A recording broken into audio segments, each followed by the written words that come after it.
game. It's an extremely violent game.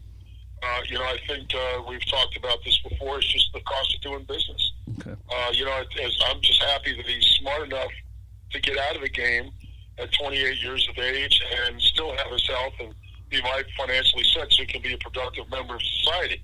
I can't tell you the number of guys that I know that have committed suicide, are homeless, and have had their careers wrecked, right, and are numerous drug addicts because this wasn't addressed 20 or 30 years ago, and this is where I get angry at the NFLPA. Well, yeah, you got Junior Seau, Mike Webster are two prominent examples. Let's go on to two athletes that I'm all too familiar with myself that also retired prematurely, Barry Sanders, Calvin Johnson. And I think, without a doubt, you definitely were right. There's no disguising it.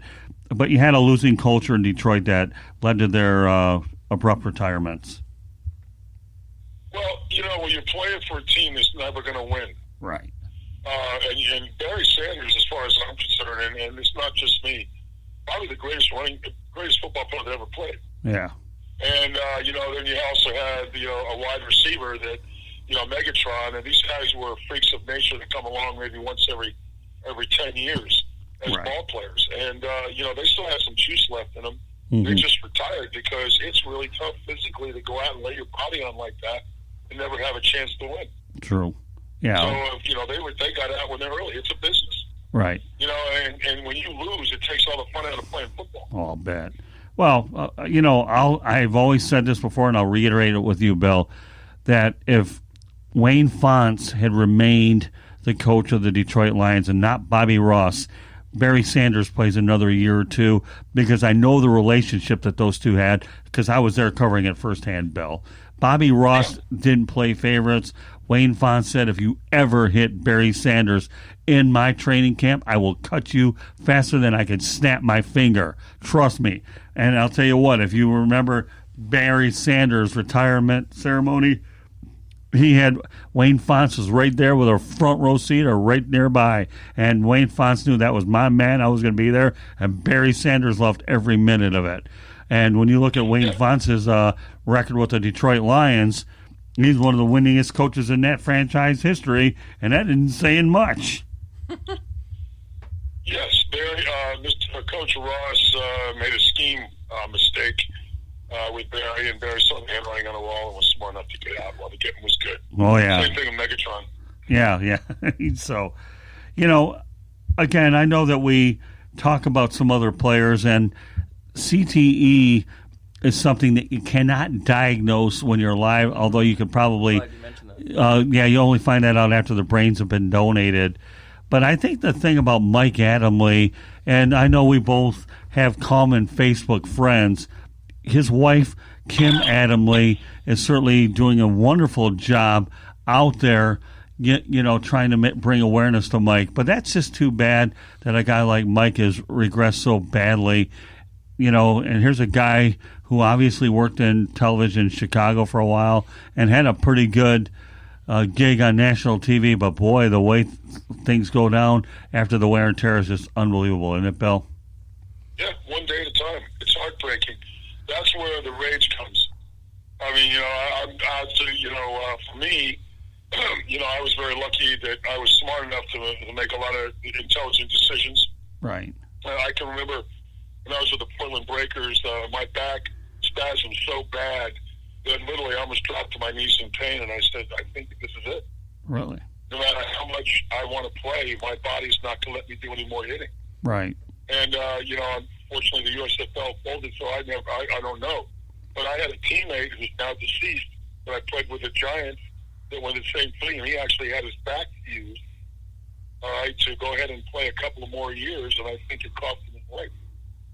Yeah, and the one thing that can't be lost sight of is, in addition to CTE, and I want to make sure we emphatically bring this up, one of the cause effects of football has been the ALS cases, Lou Gehrig's disease, the brain degenerative disorder that doesn't get enough publicity. So now we talk about CTE, but ALS doesn't help matters either, Bill. In the case of Kuechly had shoulder surgery as well. Right. All right, so it wasn't just the concussions; it was the joint and wearness in his shoulder. Oh yeah. And he was probably pulling a Rob Gronkowski. He's probably laying in bed, in pain and agony and getting up in the morning. Mm-hmm. And, you play that many games, I can tell you that, he's taken at least 10, 15 years off his life already. Mm-hmm. Oh, yeah. That's just statistically. The guy's going, I'm financially set. Why am I doing this? I'm sure, that his body, his shoulder was telling him, it was really, really bad. I can't tell you the number of guys that I know that are in their 40s right now that are really having problems physically. Okay, so part of the game is after you finish playing ball, the real smart guys lose a lot of weight. They also get in the gym and change their training so that they can have a life after football. I used to joke around, you spend 20 years creating the monster, then you play 10 years being the monster, then you got to spend the lifetime afterwards getting rid of the monster just so that you wind up having a normal life and don't drop dead by the time you're 40 or 50. Boy. This is why these players deserve to get paid a lot more than they are. And I look back now, I Google my teammates, and I would say a third of my guys on every one of the teams that I play for is deceased. Yeah. You know what? Right? And the game had a lot to do with it. Bill, that was a really good analogy about the monster. I really like that. That, to me, is outstanding. That's pretty much what I have to say about that. Can I be honest with you? My last 2 years in the league, right. I didn't care who you were. I played against Reggie White. I told him, you asshole. Right. He came up to me after the game and said, why, man, you keep working at your craft? You keep getting better and better and better. I laughed. Quite frankly, you can only get so big and so strong. Right. The really good offensive linemen, if you play in the National Football League, play at 285, 290. Right. The guys that have offensive linemen that are 310, 320, they never do anything. They're like big medicine balls. They play high. They get beat a lot. They don't get leverage against smaller guys. The really good linemen in the league play extremely low. Extremely low, and they're not as big as you think they are. And they run screens. So this business about players getting too big and too strong, hell, the real strikes come from the guys who weigh 285 because they're the ones hauling ass. Okay. These big elephants on parade that are 320, they can't run worth shit. Right. So they're not the ones getting hit. They're just the ones that have cardiovascular problems when they get older and balloon up to 400 pounds. I've had 3 of my teammates right now have that surgery where they basically cut your stomach, or you can't blow up to 400 pounds. Guys like Nate Newton, Richie Garza. Richie just had the surgery, lost 76 pounds the day he got out of the hospital. So a lot of these guys are doing it surgically now. Right. Okay? So, I've been there. I posted a picture on Facebook. You'll see me at 297. In 1997. Shit, I'm shredded. I got 20-inch guns, but I got like a 36, 38-inch waist. Like, people thought I was too skinny. I was talking to Jerry Fontenot the other day, who plays for the Chicago Bears. He's the line coach for the L.A. Wildcats. He was a hell of a baller. Jerry weighs probably about 170 pounds.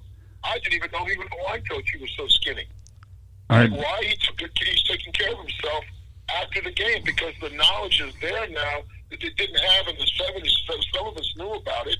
But, like I said before, education is key. Okay, I'm glad that Kuechly's making the right decision. We got a minute to go, so I'll let you use that minute to make 2 predictions. You got the 49ers, the Green Bay Packers. Who do you have, Bill? Well, I got to go with the 49ers here. Okay. Although, my gut instinct tells me that Green Bay is going to play them really, really tough. Right. Every time Green Bay goes out to California, they get waxed. But here's the thing, their right tackle didn't play the last time when they got blown out by the 49ers. Right. Malavia, whatever his name is. So now that he's got his offensive line in there, I think Green Bay's going to play him really, really tough. But I got to take the 49ers, but I'm going to take Green Bay in the points. Okay, well, that's fine. And then one more game, you got the Tennessee Titans against the Kansas City Chiefs. Who do you have, Bill? This reminds me of the Tennessee Titans versus the L.A. Rams. I just think that, Kansas City's going to be a little bit too much on them on offense, and they're at home, so I'm taking Kansas City in that game. Okay. But here's the deal. If the Titans get up on them, in the beginning of the game, which is what they do off of play action. They score first. They could get Kansas City out of their game real quick because they're going to start pounding the rock.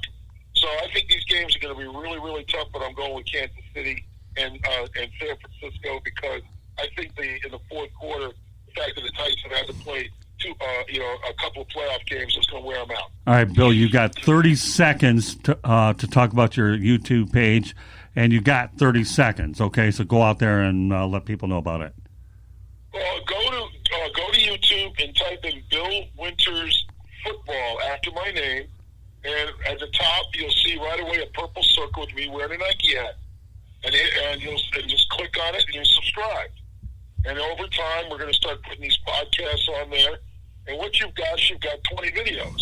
And the first thing I want you to do, and I want you to do this, Lewis, as well, I want you to take a look at a picture of me coming out of the locker room, okay, my rookie year, the first week of training camp with the New York Giants. So you don't sit and tell me if I wasn't like J.J. Watt. Okay, well, on that note, Bill, that's his homework assignment for the weekend.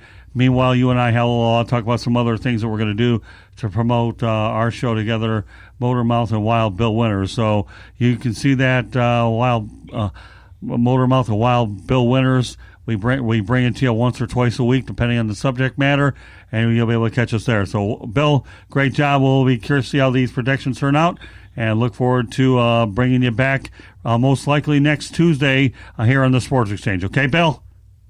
Yes, and Lewis, how are you? What's going on, Bill? Again, we didn't get a chance to talk. You doing okay? Good. I just like to sit and listen to your stories, so I'm not taking any offense to it. So, don't worry. Well, yeah, we'll look forward to getting you working in there. But you know what I'd really like you to do, Lewis, is take a look at that video of me with the New York Giants. Oh, I've seen your Wikipedia page, man. Tell me what you think next time.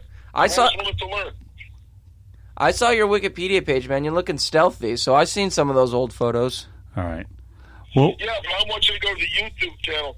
You're going to see a video of me in training camp with the New York Giants. It's only about 3 minutes long. We'll do. But you get an idea of me coming out of the locker room. And you're going to see there's the first guy that was a barbell guy that lifted weights that crushed people. And you clearly see me when I come out of the locker room. And I want you to know if you see any players like that today. Okay? Well, and I want to get your opinion because the audience that we have is going to be, we're going to be generating kids from age 13 all the way up to age 80. Okay, and I'd like to get a cross-section of what people think when they watch these videos. Well, that's his homework assignment for the weekend. So meanwhile, Bill will be in touch. Be prepared to go back to work on Tuesday night. All right, Bill? All right? Radio, Scott. All right, have a good weekend. Night, Bill. Thank you, Bill. Thank you. Bye. Bye.